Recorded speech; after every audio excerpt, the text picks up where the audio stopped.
Good morning, everyone. We meet today in the name of God, who is Father, Son, and Holy Spirit. Now, we think it's only 5 weeks to Christmas, don't we? So therefore, let's start having some Christmas stories. And I'm going to start with one of my favourites. Come here, you. This is Papa Panov.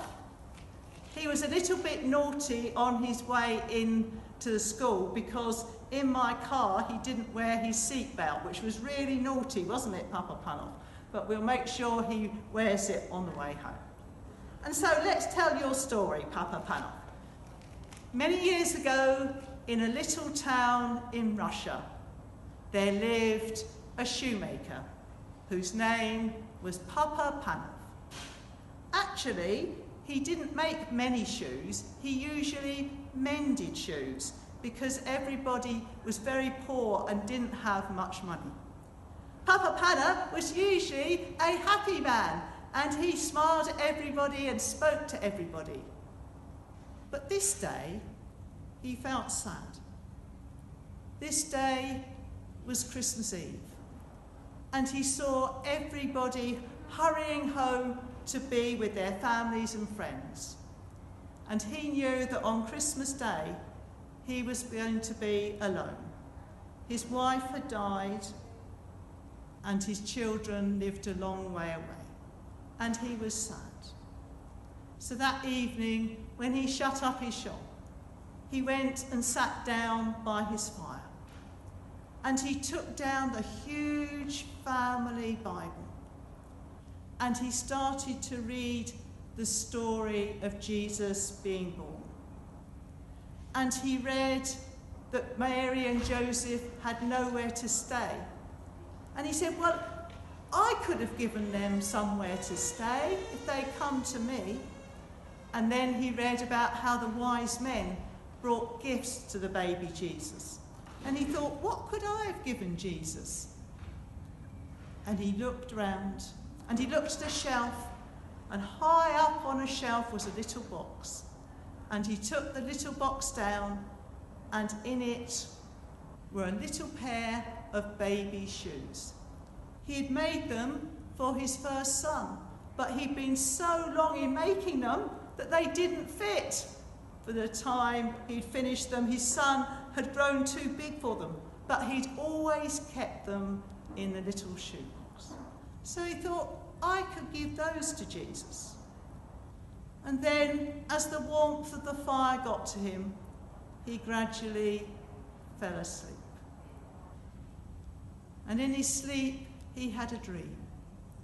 And he dreamt that Jesus came to him and said, watch out for me tomorrow, Papa Panov, and you will see me. The next morning, Papa Panov woke up and he remembered the dream and he thought, I've got to go outside and look for Jesus. He looked outside the door and he saw a road sweeper, and the road sweeper looked so cold. So Papa Panov invited him in and he gave him a nice hot cup of coffee. And he told the road sweeper that he was looking for Jesus. So when the road sweeper went on his way, he said to Papa Panov, I hope you see Jesus, but thank you so much for the cup of coffee.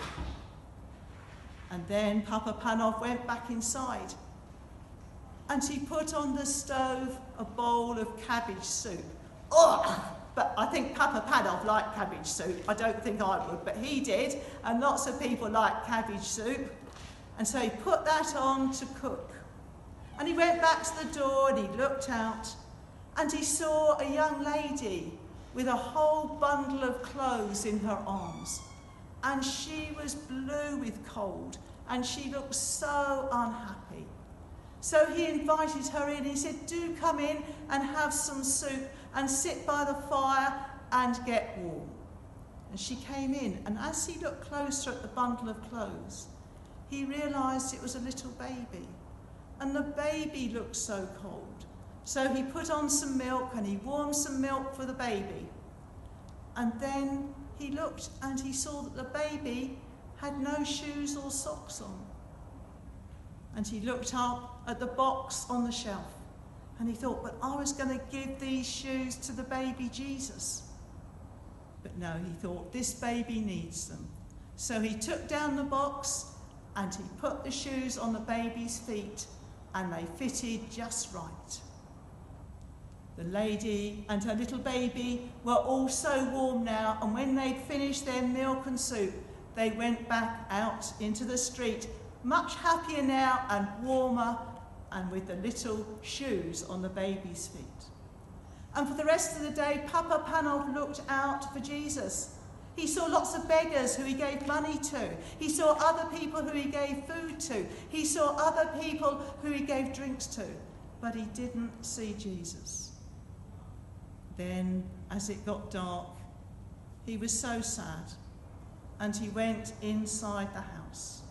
And he thought, I've missed him. He took down the big family Bible from the shelf.